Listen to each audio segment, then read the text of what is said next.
Hi, I'm John Stevenson, and we'll be talking about being single in our continuing study of biblical ethics. Now, I have a confession to make. When I talk about being single, I've not had a lot of experience. I met my wife when I was 19, and we were married a year later. Actually, I was still 19 when we were married. So I've lived, and we're going to be celebrating, as of this recording, just in a few weeks, our 45th anniversary. So I've not had a lot of experience being single, and so I'm going to go to someone who has had a lot of experience. We're going to look at the Apostle Paul. 1 Corinthians chapter 7, and we've looked at some things in this chapter, but now we're going to look at those aspects that speak about being single. He says in 1 Corinthians chapter 7, verse 1, "Now concerning the things about which you wrote, it is good for a man not to touch a woman. But because of immoralities, each man is to have his own wife, each woman is to have her own husband." So if you're going to be single, make sure it's really single, because you're supposed to have your own wife, your own husband, if you're married. He goes on to say, verse 3, "The husband must fulfill his duty to his wife, and likewise also the wife to her husband." I take that in a number of ways, but it includes sexual sort of, and if I can call them duties, I think of it more of as a pleasant experience. But you know that both the husband and the wife are to take care of each other's sexual needs. Verse 4, "The wife does not have authority over her own body, but the husband does. And likewise," notice it goes both ways, "and likewise also the husband does not have authority over his own body, but the wife does." That we are there if we're married, and like I said, that's been my experience of being married. Married my college sweetheart, and so we are there for one another, both emotionally and spiritually, but also physically. Verse 5, Paul warns, "Stop depriving one another." And I take this, you can refer to emotional deprivation or spiritual, but in context I think it's primarily physical that it's talking about. "Stop depriving yourself one another, except by agreement for a time, so that you may devote yourselves to prayer and come together again, so that Satan will not tempt you because of your lack of self-control." That's the issue, that there is to be an outlet for your sexual needs, and that's called marriage. But notice verse 6, "But this I say by way of concession, not of command." In other words, I'm not saying you have to be apart for long seasons of prayer. And we're not talking half hour. I'm talking about days and weeks of prayer. Yes, you are allowed to do that. Yes, it's okay. But I say that by way of concession. If you feel the need for that, but don't let it lead to temptation, which will lead to sin. That's the point. Verse 7, "Yet I wish that all men were even as I myself am." Well, what does that mean? Well, Paul was single. He was not married, and by all indications, I can't say this for sure, but it does not appear that he had been married. Some people have a difference of opinion. I think they're wrong. There's no evidence that Paul had ever been married, and he certainly doesn't give any sort of evidence that this had been anything other than that. He says, "I wish all men were even as myself am. However, each man has his own gift from God, one in this manner, one in that. Not everyone is so gifted." And let me just say, if you're married, you're not so gifted. You're already married. Verse 8, "But I say to the unmarried, and even to those who had been married, widows," somebody who you've been married and then maybe there's been a loss of life, and now you're single again. "I say to the unmarried and to widows that it is good for them if they remain even as I." There's something good. There's a positive factor about singleness. Now I'm addressing this to those who are single, because if you're married, then that's not the option. One of you has to die, and I'm not saying you should try to bring that about. Verse 9, "But even there, if they're single or single again," verse 9, "but if they do not have self-control, then let them marry, for it's better to marry than to burn," and our translators added, I think justly so, "to burn with passion." I think that's probably the idea behind that. And so, if you feel like you can't be single, then go be married. That's okay.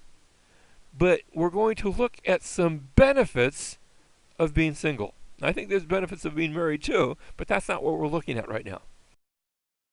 So Paul says, be single, that's the best.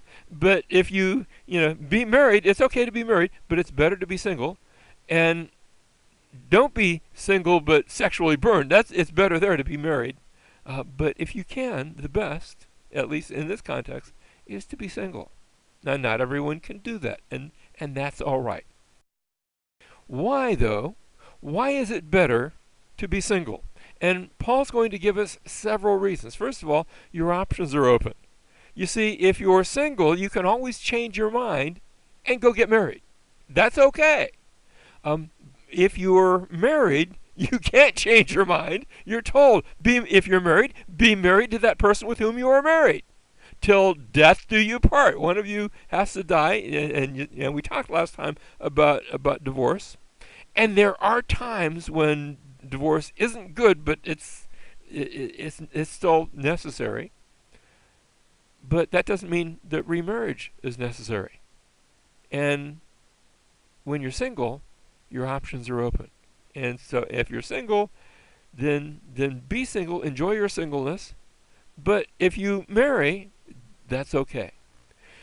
But another advantage of being single is that you can focus upon serving the Lord without any distraction. I've got a close friend. We've been friends for 40 plus years.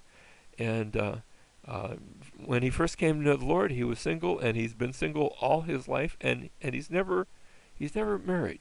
He pondered it one time. It wasn't that he was desperately in love, but he was saying, gee, I wonder if I ought to pursue this idea of getting married and dating someone.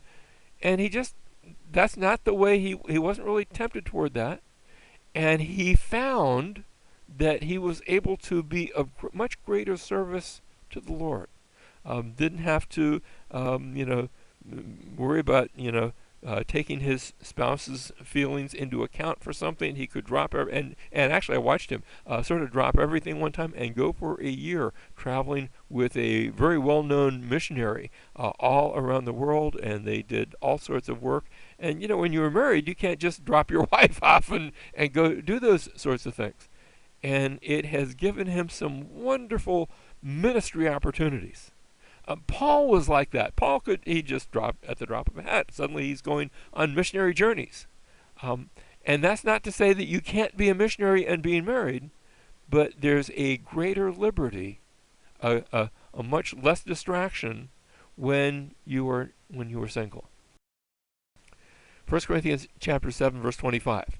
Now concerning, I'm jumping ahead in the chapter because he's talking about some other things that we've already looked at, but Paul now says, now concerning virgins, those who haven't been married, not talking about widows now, I have no command of the Lord, but I give an opinion as one who by the mercy of the Lord is trustworthy. So he's not going to say, thus saith the Lord, be single, thus saith the Lord, be married. He's not going to say that, but he's going to give you some guidance along the way.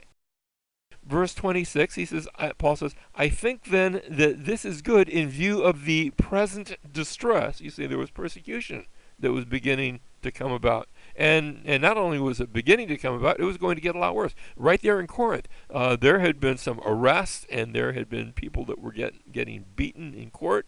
And Paul says, it's good that for a man to remain as he is. Now, remain as he is, that means if he's married, stay married. But if he's not married, it's okay. Paul doesn't just say it's good. It's okay. It's good for a man not to be married at this present time because of this present distress. Verse 27, he asks, are you bound to a wife? Do not seek to be released. Be married. Are you released from a wife? Do not seek to be married. Do not seek a wife.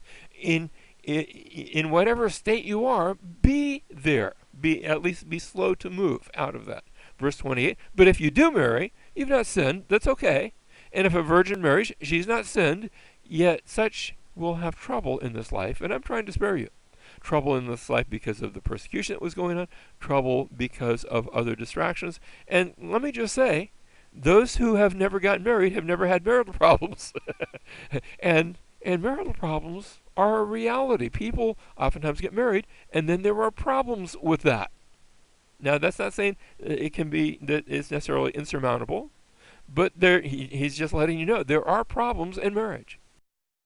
Verse 29, but this I say, brethren, the time has been shortened, so that from now on those who have wives should be as though they had none. and those who weep as though they did not weep, and those who rejoice as though they did not rejoice, and those who buy as though they did not possess, and those who use the world as though they did not make full use of it. For the form of this world is passing away. This life is temporary. And you hear that and you say, well, gee, if that's the case, I want to hurry up and get married. Well, no, Paul's saying, no, this life is temporary. Make the most of it. And for some people, that might involve not getting married. Now, if you're married, then okay. But you know what? There's bigger things in life. And marriage is a big thing. It's a very important thing. But there are bigger things in this world. And this world, Paul says, is changing. Verse 32, but I want you to be free from concern. One who's unmarried is concerned about the things of the Lord, how he may please the Lord, and there's no distraction to that. Verse 33, he goes on to say, but one who is married is concerned about the things of the world, how he may please his wife. Because when you're married, it's not just what you want, it's not just what you and God wants, it's also what your spouse wants. You're connected, verse 34, and his interests are divided.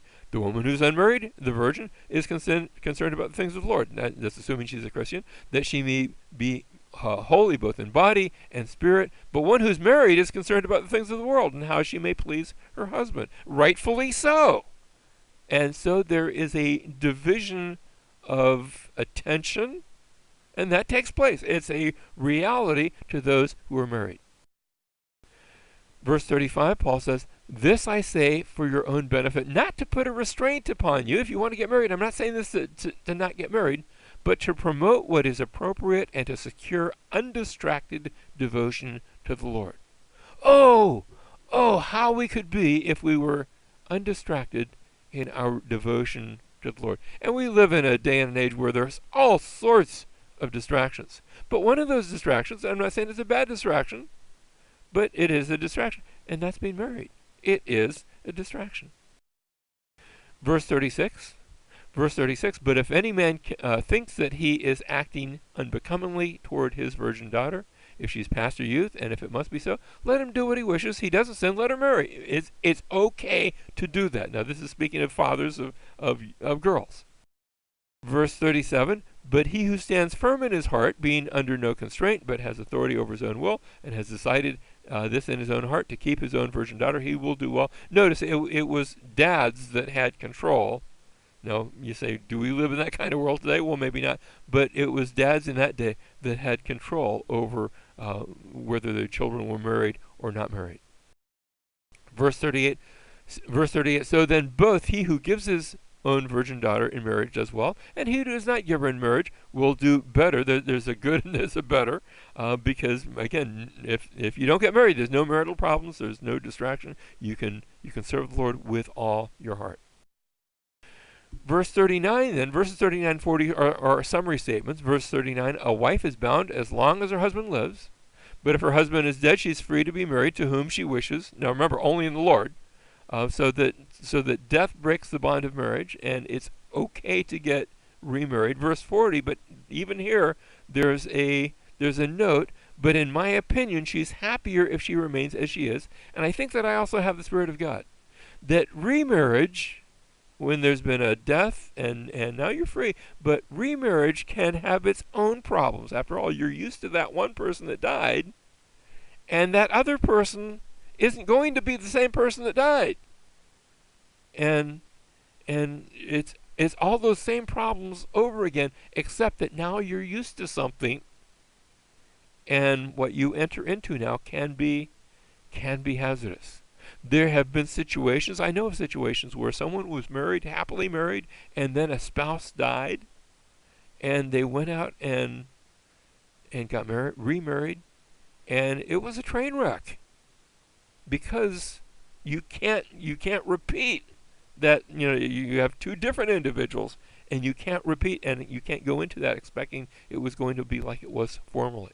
Now, I'm not saying it is always like that, but there's danger ahead. And remember that our principle: if you're single, you can always change your mind later on. But once you're married, that's it. That's it. So look before you leap. That's the final principle.